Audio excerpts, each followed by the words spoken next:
el marco teórico del cual se alimenta la nueva izquierda o el neomarxismo.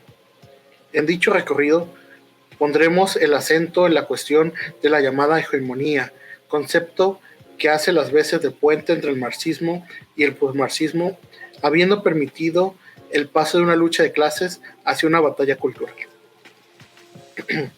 Número 1. Marx y Engels. Hay que comenzar desde el origen de la teoría marxista.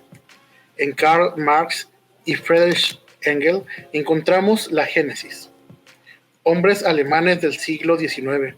Ambos tienen el mérito intelectual de haber sentado las bases de un pretendio socialista científico frente a los diversos socialismos utópicos y anarquismos que en aquellos tiempos predominaban en la izquierda.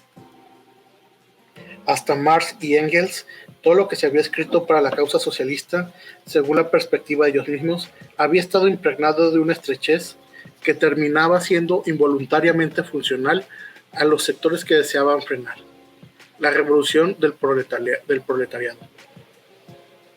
Todo el tercer capítulo, nada menos que del Manifiesto Comunista, obra clave en la divulgación marxista, está dedicado a refutar las teorías socialistas previas al marxismo. Saint-Simon, Fourier, Owen y otros escritores socialistas anteriores a los autores del manifiesto no habían logrado, según Marx y Engels, darle al socialismo una guía científica para la realización de su revolución.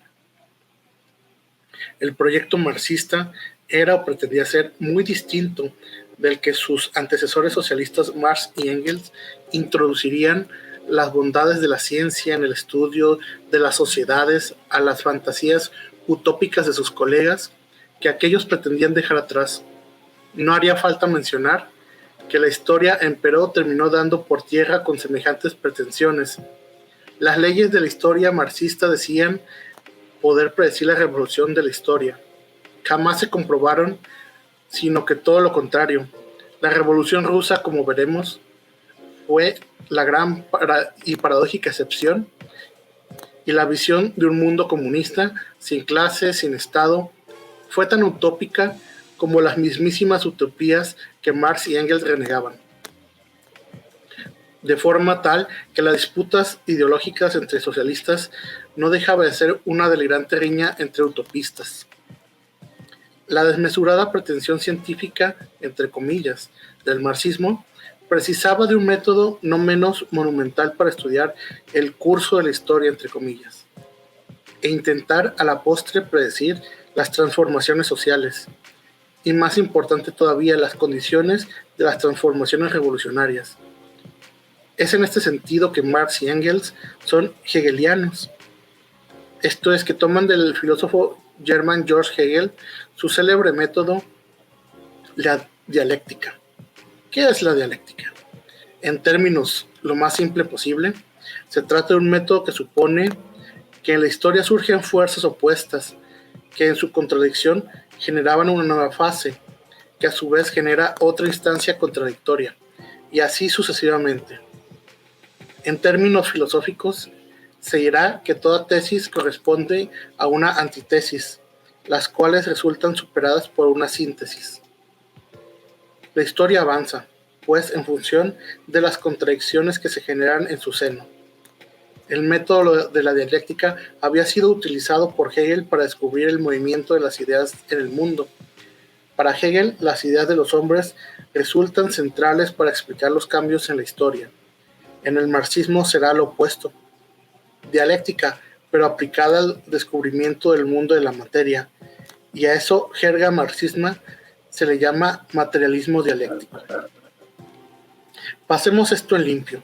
El motor de la historia es hallado por el marxismo en el mundo material, y más concretamente en la dimensión de las fuerzas productivas. ¿Y qué son las fuerzas productivas?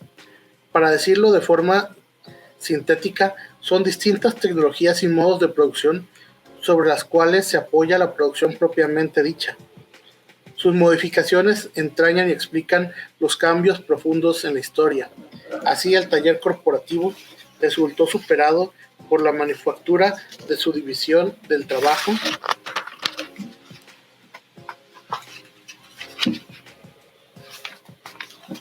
y esta a su vez fue reemplazada al poco tiempo por la gran industria moderna.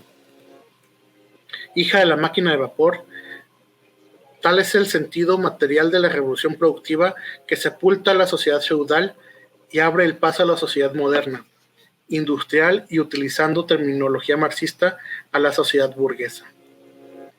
La idea central del razonamiento en cuestión es que las fuerzas productivas se hallan en permanente avance y generan para sí relaciones de producción empleador-empleado, que se traducen jurídicamente en relaciones de propiedad y generan clases sociales específicas, definidas por su relación con los medios de producción en pugna.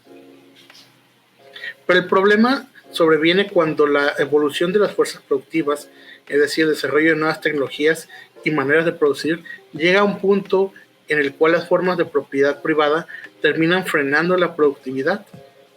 En esa instancia, las sociedades se conmueven y se dan las condiciones materiales para una revolución.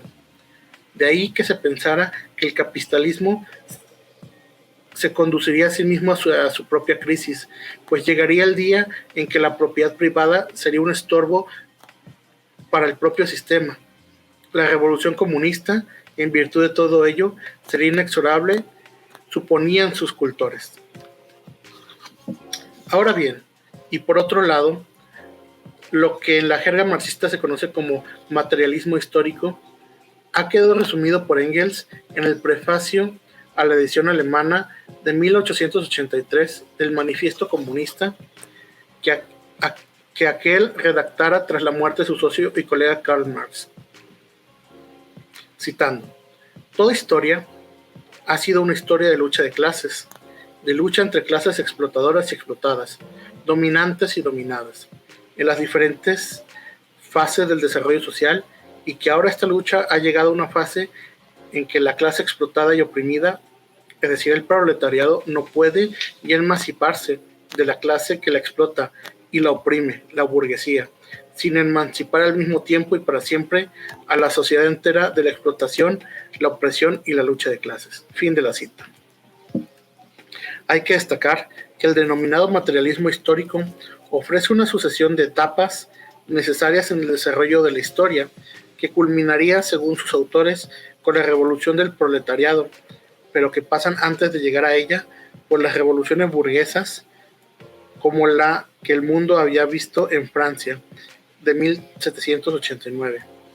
Apenas 29 años antes del nacimiento del propio Marx, el mismo Manifiesto Comunista que ya hemos citado dice que la burguesía ha desempeñado en la historia un papel altamente revolucionario. La burguesía, en efecto, poseyó una tarea histórica concreta, la de desmantelar las formas de organización feudales. Pero además, el capitalismo burgués, entre comillas, es necesario para la historia, en tanto que al tiempo que acelera la manera impresionante las fuerzas productivas, simplifica las contradicciones existentes en la sociedad en dos grupos antagónicos, fáciles de identificar, el burgués y el proletariado. La llamada burguesía ha sido sin lugar a dudas la clase revolucionaria para Marx y Engels. Aunque hoy nos sueñe extraño, ¿en qué sentido revolucionaria? En el sentido de que es la clase que destruye el mundo feudal, rompiendo con los estrechos marcos nacionales de la antigua industria, generando un mercado mundial, revolucionando las comunicaciones e introduciendo el cosmopolitismo. En otras palabras, la burguesía sería funcional durante una etapa de la historia para obrar como antesala de lo que luego sería vaticinada la revolución proletaria. En efecto, según fantaseaban los marxistas, la burguesía desarrollaría impresionantes fuerzas productivas que terminarían acabando con la propia sociedad burguesa. ¿Por qué razón? Porque los marxistas suponen que el desarrollo de esas fuerzas productivas empieza a ser frenado por el régimen de propiedad privada y terminan generando las condiciones para romper con este.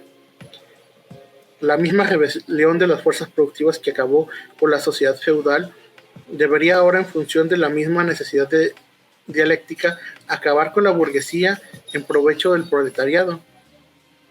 Y esto es lo que creían estar viendo Marx y Engels mientras escribían su profecía con pretensiones científicas.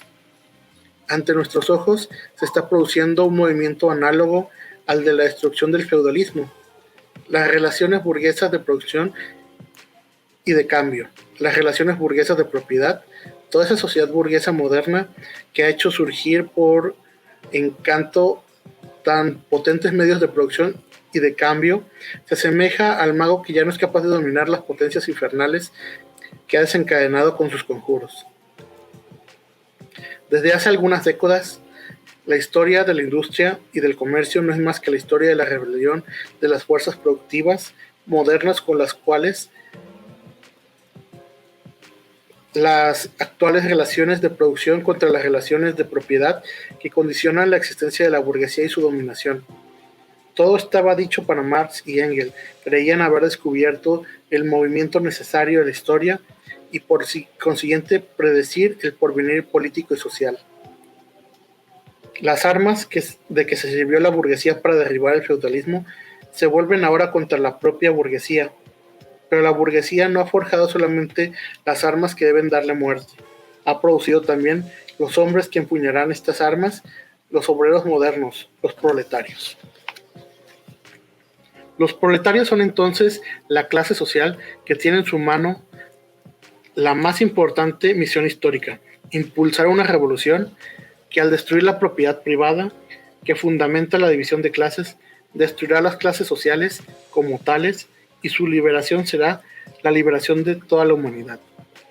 Si toda la historia ha sido la historia de luchas de clases, el marxismo anuncia una última revolución a la historia, la revolución del proletariado, que abrirá las puertas de un paraíso llamado comunismo, que se realizará tras un periodo indeterminado de dictadura de proletario. En efecto, tras la revolución, la clase obrera deberá poner a su disposición el poder político para acabar con estas relaciones